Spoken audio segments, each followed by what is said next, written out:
won't believe what was on Ken Brown's fishing hook. I can only imagine. I'm going to tell Can you you. imagine? Yes. Well, what might be on your fishing hook? We're going to talk about that. Yes, we are. Today on Yes. Coffee with Ken. Welcome to Coffee with Ken. And we're here with Ken Brown. He is CEO of Destiny Global, and Butch McCracken. Yes, good morning. And general manager. I don't know why I say it like that, but I just always have to say McCracken. It's kind of just And rolls it off the just kinda tongue that rolls way. Yeah. off. And then I'm Dr. April Brown, and I'm Executive Vice President of Coaching here at Destiny Global. And we're so glad to have you here on this episode of Coffee with Ken, where we are Yes. talking about, we're with, he's legit fisherman. He, loves to fish. He and Chloe go out and fish all the time, and we used to live right by a lake.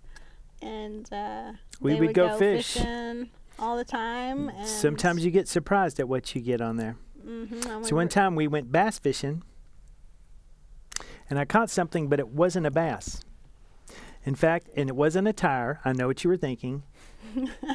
So I was just determined, and this was like the fight of a lifetime, man. I mean, it is fighting. You had thought we were catching a great white shark and pulled it out, and it was a turtle.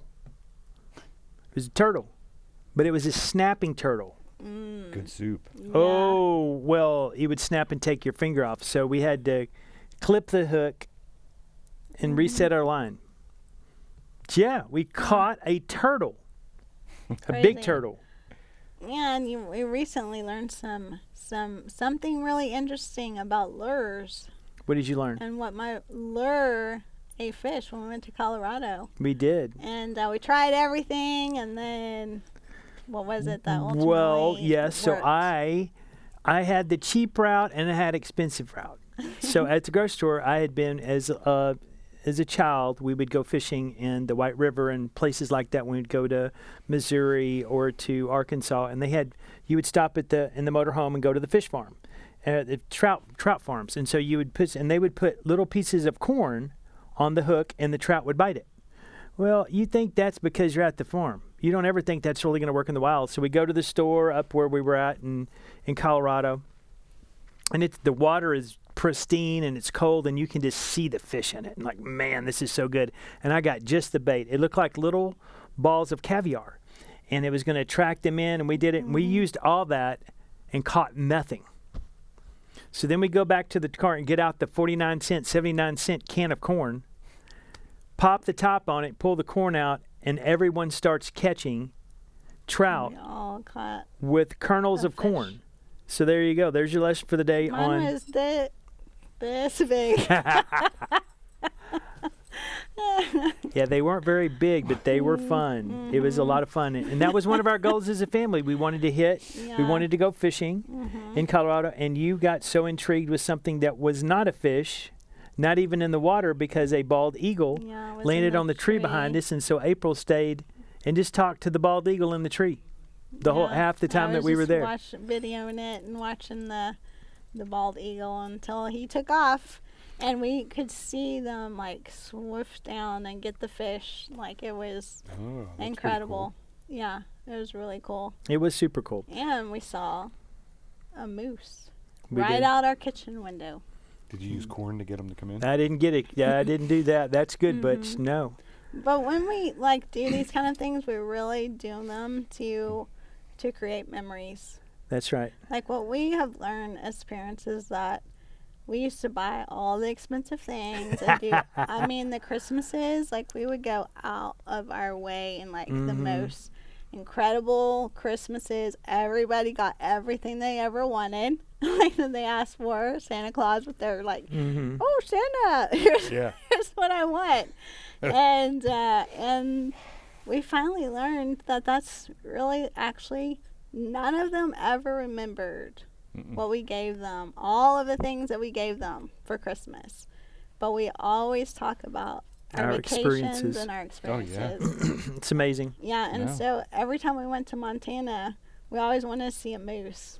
And we never, especially Noah, and we never saw a moose. So I'm I'm going to create a vacation where we see a moose, where I can figure out an Airbnb or a hotel that regularly Yeah. and what time of the year they are. And This moose stayed with us the whole Yeah. time because it's where it had bedded Had down and it babies. had a baby.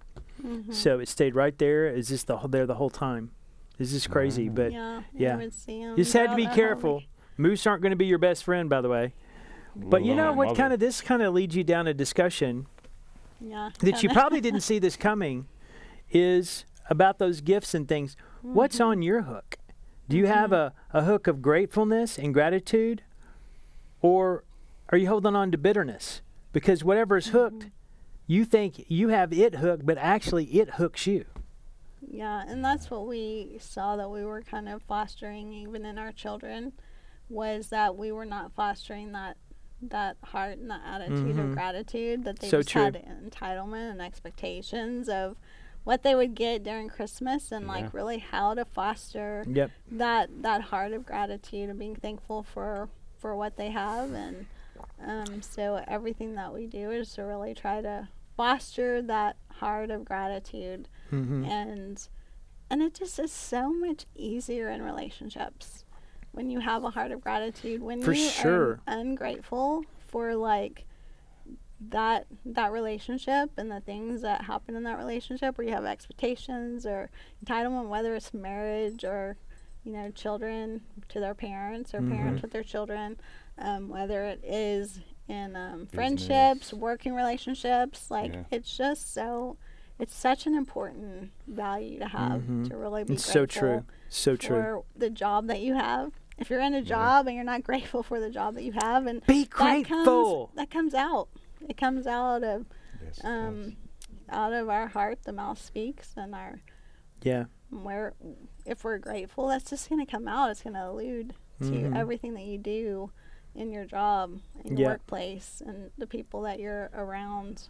It's so I remember evident. Adrian Rogers did a whole sermon on that. Now he's long gone and in heaven, but he did a whole talk, and he just had that way of speaking. He had that voice and everything in it, and saying if your attitudes were contagious, would yours be worth catching?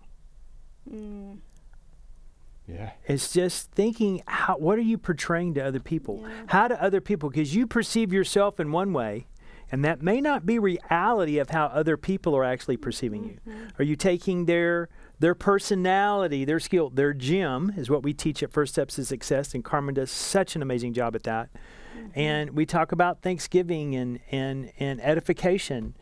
Jackie and Carmen do that so well at events, which we'll talk about in a few minutes. But Yeah, it's one of the key things that when people change how they communicate in that, and first of all, understanding personalities, and Right. then edification, how important that edification is. That's been the one thing that people have taken that has like turned their whole business around. Like, you would think that edification, how to truly edify somebody, is one of the most powerful things we can learn. yeah. And Glenn Beachy did that. He actually had, I'm going to talk about you, Glenn Beachy.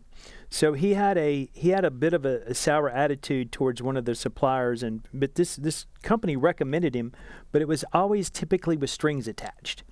And Glenn was working through some emotions, and so I was working with him on a few things and encouraged him to do and meet with this person outside of work. And Glenn developed his own script in the whole process and took the guy and edified him. And the whole relationship just flipped upside down. Wow, Because when you it's have a very person that's powerful. an inspector and comes and inspects your jobs and then tries to tell you everything that's wrong, that could create, and you don't really have a relationship with, that could definitely create gaps in how you feel about someone. So good. So, yeah. But you know what? What are you hooking? What are you holding on to? Because bitterness does not help you. It leads to so many problems. Yeah. Unforgiveness definitely leads to bitterness. And we have to remember that whatever that circumstance was that created the bitterness in you, it's not isolated to that person that you might have a circumstance or that business situation. It spills out into every part of your life. So you just become an embittered person. You can't isolate how you feel at the core. Yep. If you're bitter, you're bitter. And I don't even like that word, embittered. That's just, who Like wants to that, be huh? embittered? Yeah. What did you have? I had an embittered dinner. That sounds terrible, Yeah, right? It literally is like a bitter Yeah. taste in your mouth that when So how you- can I get rid of this stuff? How can you help me get rid of this kind of stuff? Where can I go? What can I do? Fishing. Yeah, you need to No. go fishing, and you need to watch what lure you have and what you're putting in the water so you can catch the right thing. Or you can actually learn these skills, and you can come to our training that we have Yes. at, and we're having our next one is in Houston, Texas. And it's July 12th through the 14th. It's called First Steps to Success, and that's Yep. exactly what it is. Yes. You want some steps, step by step by step. To get to your success. Then you come to First Steps to Success. We Absolutely. are so excited for our next event in Houston, Texas. Where you And, from? You're originally from south of Houston, Texas, Yeah. and my family still lives there. So And good it's, food. we have some good places. in Butch Houston. I know about- automatically goes to I the know. victory dinner. Good food. Let's get to first steps first, Butch. Yeah. All right. Well, But you can learn these skills, edification, learn about Yes. personalities, learn how to use these in your business that will scale your business, but also your personal life.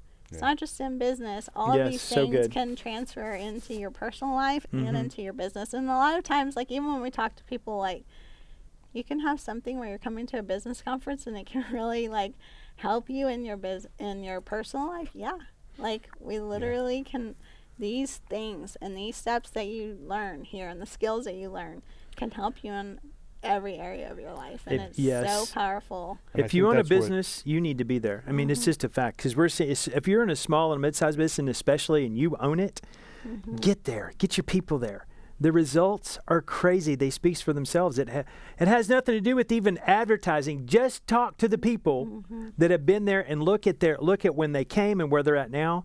And as they'll tell you, they can barely recognize their lives. Yeah.